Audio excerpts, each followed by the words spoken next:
Pickleball Librarian here, and today's banned book is Barbed Wire Baseball by Marissa Moss, and it's illustrated by Yuko Kamitsu.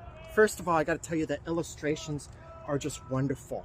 And I understand the illustrator went back in history and tried to find uniforms and everything. They were able to recreate some of what they could find through photographs, because this was a dark part of history where a lot of us want to forget. Right after the bombing of Pearl Harbor, the U.S. took about 120,000 Japanese Americans and put them in internment camps in about 10 different places around the U.S.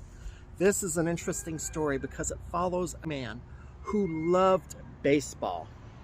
And they put him in the middle of a desert, somewhere called Gila River, Arizona. Don't let the river name fool you, because I looked at pictures and the place is definitely a desert. Kenichi Kanimura, also known as Zeni, loved baseball. And when they put him in an internment camp in the desert, he wouldn't let anything stop him from his baseball dreams. Somehow he convinced a lot of people to help him out. They all worked hard on getting the field ready. Since it was a desert landscape, there was so much dirt and dust that it would be impossible to play baseball because your players would be eating dust. He used pipe from the laundry room to repurpose that water and eventually made grass grow.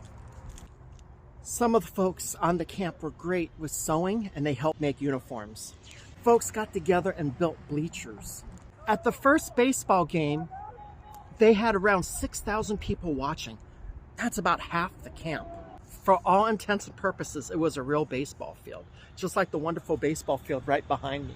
He knew he was still behind a barbed wire fence, but he felt completely free, as airy and light as the ball he had sent flying.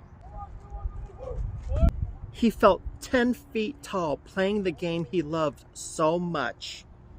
Nothing would ever make him feel small again. So think about this. We had hundreds of acres, and they were surrounded by barbed wire. And this guy wanted to play baseball. He wanted to live his life. And before he went into camp, he was a baseball player. When the camp finally closed in 1945, Zeni built a field back home in Fresno. His two sons went on to play professional baseball in Japan. He is inducted into the Shrine of the Eternals.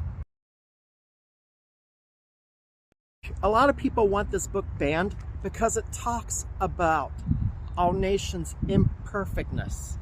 A dark time where things just weren't perfect and we did the wrong thing. We put 120,000 Japanese Americans, over 100,000 of them U.S. citizens, into internment camps. A lot of their property was stolen. They had to pretty much start all over when they got out of these camps. It's a terrible time. By facing our past, we are more able to move towards a more perfect nation. That's my opinion. Barbed Wire Baseball is Pickleball Librarian approved.